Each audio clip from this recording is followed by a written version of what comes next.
So I have the cast iron pan heating. I'm about to fry some sage up for our southern cornbread dressing. This will just give it an extra layer of flavor and it makes the sage taste really good. So just gonna throw these. I just have some olive oil in the pan. I let the pan preheat. So we're just gonna throw some leaves in here. I'm probably gonna do about 20 because we're making a pretty big batch. So we have leftovers. So I'll show you what this looks like when we're done. I don't want to burn them.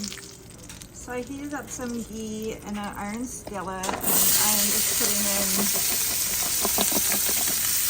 green pepper, onion, and celery. This is going to go into the cornbread dressing, so we're just going to get this all browned up and sauteed.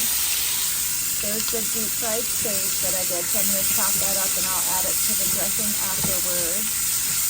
Once I get everything all mixed up and before I put it in the oven, it'll just give it an extra flavor. So I like my cornbread dressing a little spicy. So I'm gonna add salt, pepper, garlic salt, and a little bit of red pepper flakes to this. And then when I mix it with the cornbread, I will add some turkey stock since we're having Cajun turkey with it. And then I'll add some milk and some eggs with some more sage and salt and pepper and garlic, and then we'll bake that in the oven. So I'm gonna let these cook down and get nice and brown so the flavor comes out, and then I'm gonna season these as well. I'll be back when these are sauteed and I'll show you what it looks like when I mix everything together. So my mixture has been cooking for about 10 minutes. It's nice and browned. I seasoned it really well. I also added a little bit more of the fresh sage. So I'm gonna get this mixed together in a bowl with the cornbread, some half and half, some eggs, and then I'll season it really well and I'll show you what the cornbread dressing looks like before we bake it.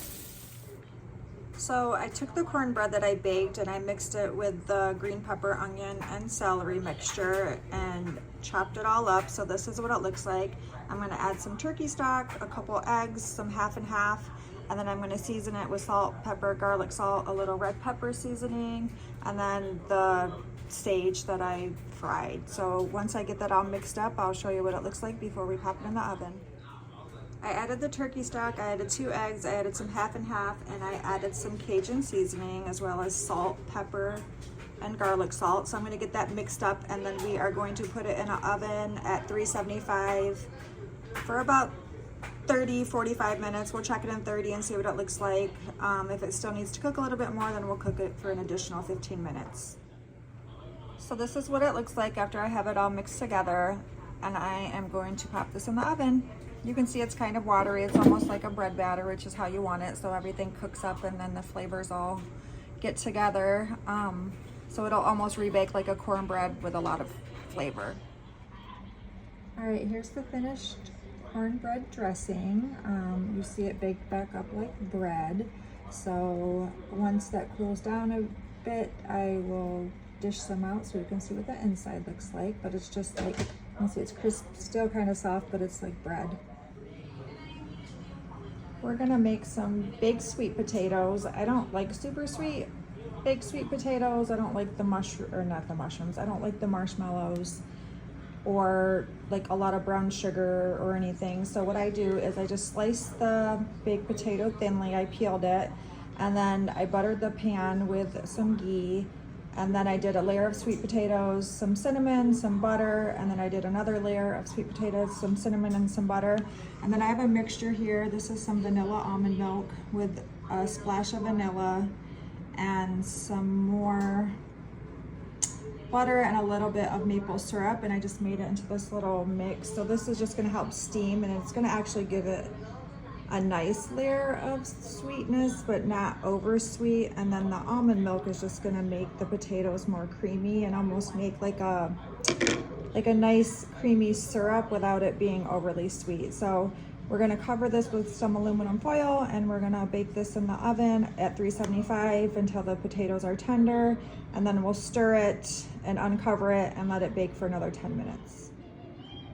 So here's the sweet potatoes. I mashed them all together. You could use a mixer and whip them up. I don't feel like pulling out my big KitchenAid mixer to just whip up some potatoes, so I just mixed them together. They're really good. They're not too sweet. They have a hint of sweetness and cinnamon, but they look really good. So now I just have to cook my turkey and my cabbage, and then we will have Sunday dinner. But I will show you as I'm frying the Cajun turkey. This is what it looks like after it's been sitting for a while. So the flavors are really in the meat, and then I'm gonna make a batter, and then we're gonna deep fry that, and then I'll show you the process when I go through that. While the cabbage is cooking down, I have my oil heating up. I am using olive oil. Typically I would use beef tallow, but my daughter couldn't have beef, so only the kind of oil I have is olive oil. You can use whatever type of oil that you choose.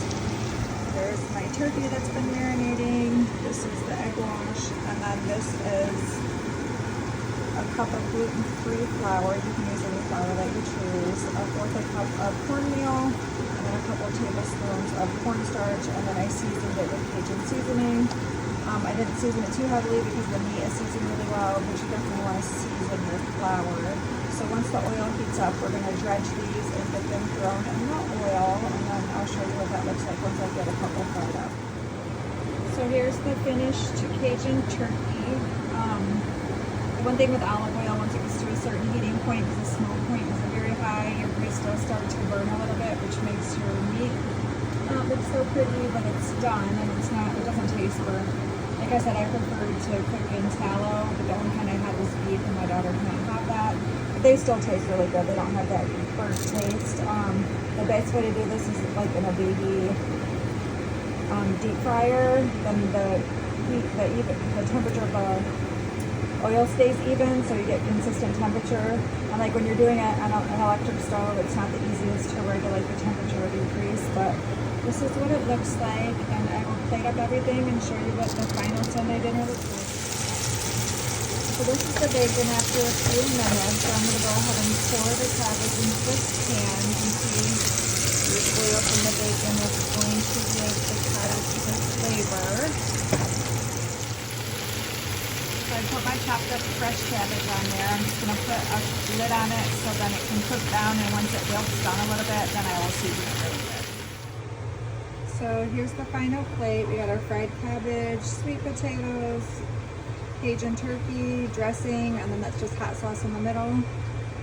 Quick, easy Sunday dinner, kind of like a Thanksgiving-ish meal. The only thing we're missing is cranberry sauce, which my daughter pointed out after I already went grocery shopping. So enjoy.